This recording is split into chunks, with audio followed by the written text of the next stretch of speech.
Hello. Something huge has happened to the world of sim racing recently. The first commercial car to feature steer by wire. Steer by wire. What does this mean? It means that there is no physical shaft connected to the wheels that are being steered. It's only electronics applications, both ways also, because also the feedback that comes from the wheels to the steering wheel is also electronics and motors. What does this mean? It means that sim racers, you are not longer alone. Now you have something that is mainstream and the whole world is using, that also makes fake like feedback and feeling about what the wheels are doing. I think sim racers will understand what I mean. It's like the debate about how it should be, what's realistic and what not. You are not longer a niche group and you are not longer alone. Now, for those who did not understand anything, probably they clicked the X button and they left already, but let me give us a quick background. When we drive a simulator, a game, a racing game, we don't have the like the feedback, or how can I say, we do not have any output from the car that makes us respond and drive. Again, what do I mean? I mean, like, sim racers know this already, all of them, but for those who do not know, when we drive a car, we especially on the racetrack or something, we use our senses to decide what are we going like to add as an input, how much we are going to steer, how much throttle we can add before we lose control, before we go and slip, the tires slip or lose traction or something. So how you drive, it depends on what you feel, your senses. Usually what you see, you can see if you are like where the car is. Usually you can hear the tires if they are squealing or making sound that the, or usually also you can feel with your own body the G forces. When you like suddenly there's something that changes, it means like the car is starting to slide or to spin or something.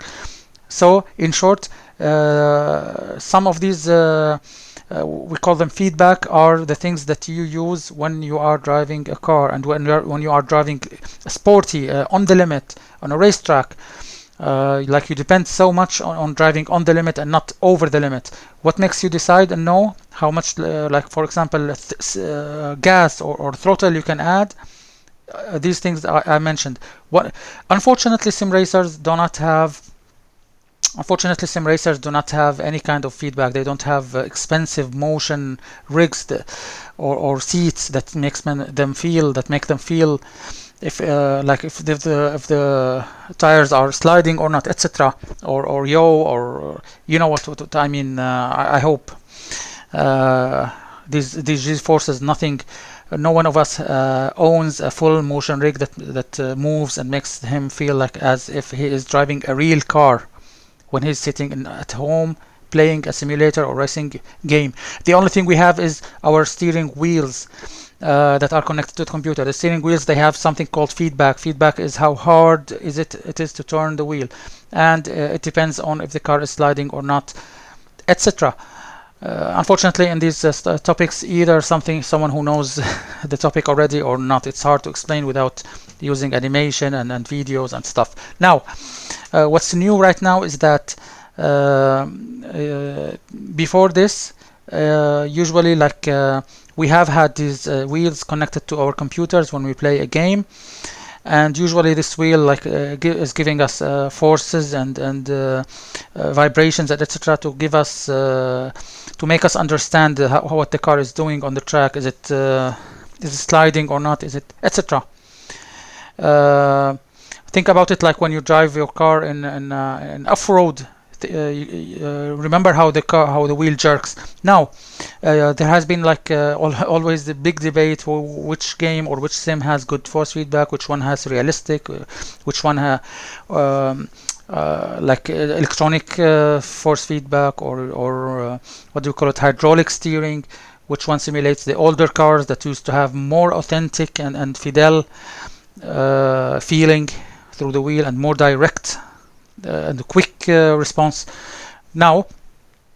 But unfortunately, this whole debate, it was hard to go forward, because it's a niche. No one uses this. A few only do this hobby, and they start to argue and debate and etc. But now, when it's many other people are going to give their feedback and their opinion about how the wheel of this Tesla Cybertruck feels.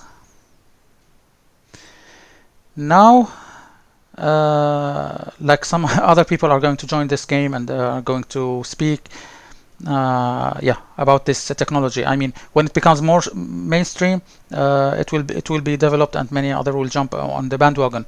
I know there has been before Lexus, who was, and I know also I have visited other companies working with this feedback and etc. There has been something like this before, because before it, there has been also fake feedback added to the wheel, because the wheels are hydraulic sometimes, etc. But now it's fully drive-by-wire, so it's both ways, never connected to the wheels. I don't know if it makes sense. I don't know if I explained it.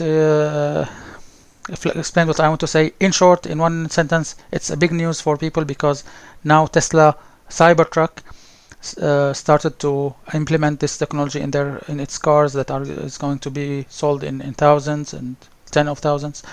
So the technology is going to be accelerated. The development of the technology is going to be accelerated, and people are going to enjoy better feedback when at home, because now there can be cross collaboration between sim racing companies and real companies, real automotive companies.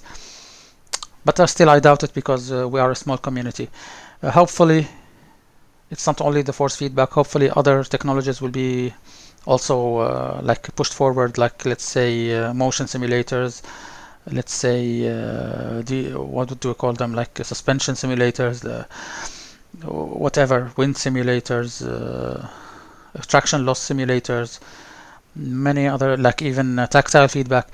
So yeah, I know simulators usually hate new things and hate new sims and then fight against them, but yeah, I know that there are also a minority that likes when there is news like this. Okay, I talked so much. I hope it makes sense. Goodbye.